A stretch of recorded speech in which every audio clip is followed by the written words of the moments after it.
Thank you very much, Dr. Komanichu, for your thought-provoking presentation. I just have to say that I have no wish for my digital twin to be healthier than me. So the next presenter is Torbjörn Kronander, who's the president and CEO of Sectra EB. Torbjörn?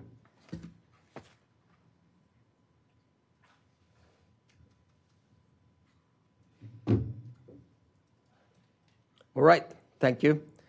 So my name is Torbjörn Kronander. I'm from Sweden. I'm from beginning a PhD in telecommunications, but my mother was a radiologist, so I ended up here.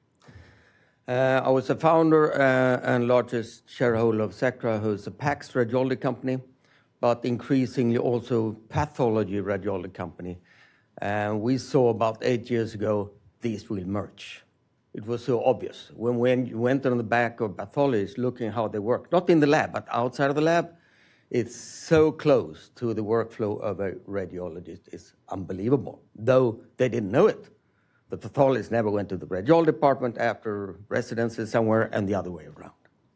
So we decided to work to try to merge these two. We got a national grant from the Swedish government to see if we create a demonstrator because pathology images are kind of huge. It takes time to move them. So in the old Greece, it was said there was an oracle called Delphi, the oracle in Delphi, sitting in a pedestal, you can go and ask it for everything. So I asked the contemporary oracle, ChatGPT, of course, why is integrated diagnostics important in cancer care? ChatGPT says integrated diagnostics is important because it follows a more comprehensive and accurate understanding of a patient's condition, which can lead to more effective and personalized treatment plans. It's also said involves the use of multiple types of tests and technologies. This can include imaging, biopsy, genomics, and other types of data as needed. And finally, overall integrated diagnostics is an important part of cancer care because it ensures that patients receive the most appropriate and effective treatment possible, tailored to their specific needs and circumstances. You look with ChatGPT, we hardly need these workshops, do we? The important is here. It's all about the patient. It's all about output for someone to get healthier. We forget it. Sometimes we're deep down in technology, but that's not the case. It's an individual out there that we need to treat. I'm a mathematician. In telecommunications detection, you detect signals in noise, and you couldn't imagine how close it is to what you're doing. You detect the disease in noise of stuff. And what you do in mathematics is, and also what intuition gives, and decision theory confirms, all available data must be considered simultaneously to make a correct decision. You cannot threshold first by radiology and then by pathology. You need to look at all at once. Because as you see in the right here, that might be what you see in one of these, but you add the dimension, you see a pattern. So this is what you should do from a mathematical standpoint. You should do all of these tests analysis at the same time. And as we do work in IT, we trying to create IT systems for these environments. We are growing rapidly in pure radiology PACS, especially in the US. We're absolutely dominant in Northern Europe, but we're also getting pathology in here right now. And what we see as demands, and you might correct me if I'm wrong, is that all relevant data available at this one place at the same time. You cannot have time to go and log into another system to get data.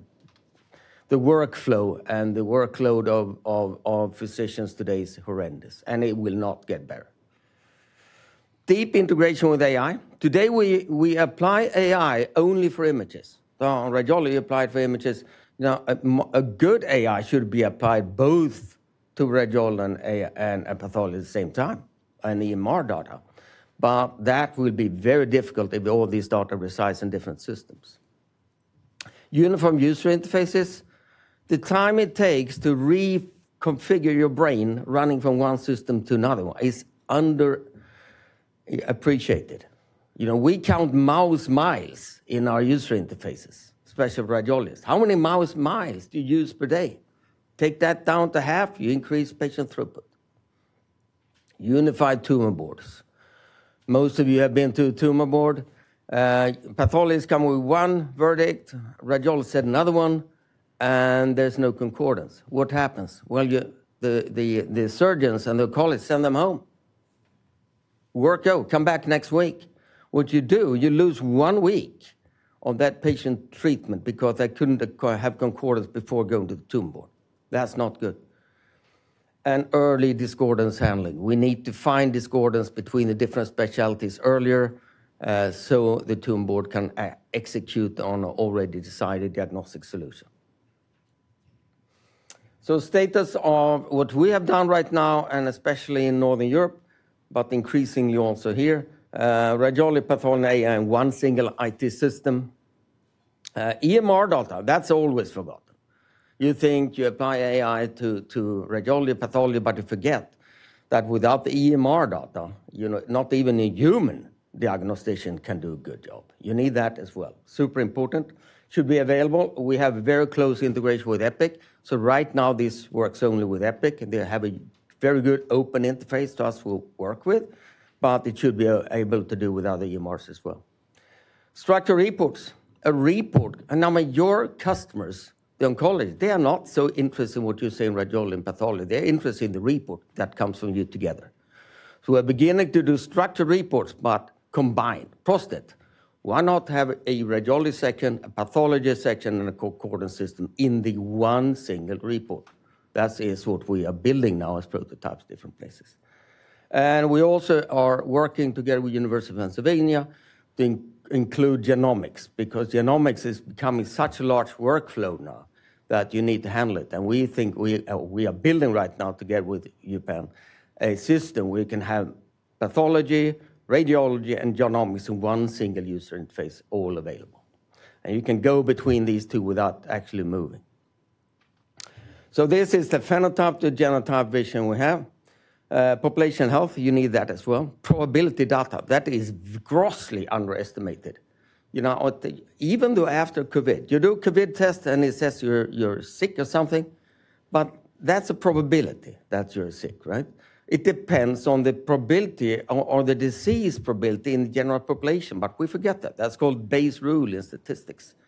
So you need to have probability data before you do diagnosis. Most people don't do that. Radiology, pathology, omics. And probability data should be updated because it changes. All of a sudden we have a new virus that might cause cancer. Well, then you can see that on the population level if you collect probabilities all the time. I would say, I'll go back on this one. The largest improvement, when we as a company, we are evaluated by the FDAs and the European Commission every year if we should keep our medical certification for delivering good stuff to you. Now, one thing they look upon is ticket closure. Do we get a ticket from you, errand or something, and what they do when they do inspection of us, if we're going to get our ISO 9000 certification, is that, did you close all tickets? Do you know what happened to each ticket that you call us with? Now look upon medicine. It's a coincidence if a radiologist put up a little note, check this patient out. Normally you have no clue what happened. How can our organizations really learn things unless you have feedback loops? So we think this is another important part of integrated diagnostics, feedback loops. Genomics to pathology, pathology to radiology. What was it really? And that should not be an incidental stick it that you put on someone's monitor, check this patient up. It should be automatic. So you learn. And from the EMR, because that's a final outcome, it gets a structured report. It can tell everyone what went wrong. Were you right or wrong? What can you learn from that? And also updating the probability data. This is what integrated diagnostics, in our view, is about. And I will quote Sam, one of the smartest people I ever met, I think. And he had this quote. I'm not saying this is happening. This is his quote. But today's radiologists and pathologists will be replaced by diagnosticians plus AI. Now, that's a long-term vision. But he had the idea about we should at least have a common basic training in decision theory and some other stuff for radiologists and pathologists.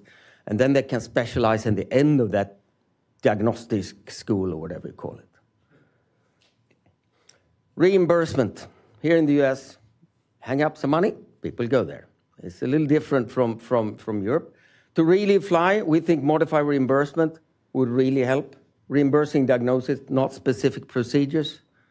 But this will take time. In the meantime, we need to concentrate on patient outcomes and curing cancer. And the vision for us going forward, faster and better diagnosis, improved patient care, built-in feedback loops, improving quality of healthcare, and at lower cost and less complexity, because you have fewer systems, that's less complexity, and that's always reduces cost. So this is what we're trying to build from our side, and status is kind of halfways, but it's coming around. Thank you very much.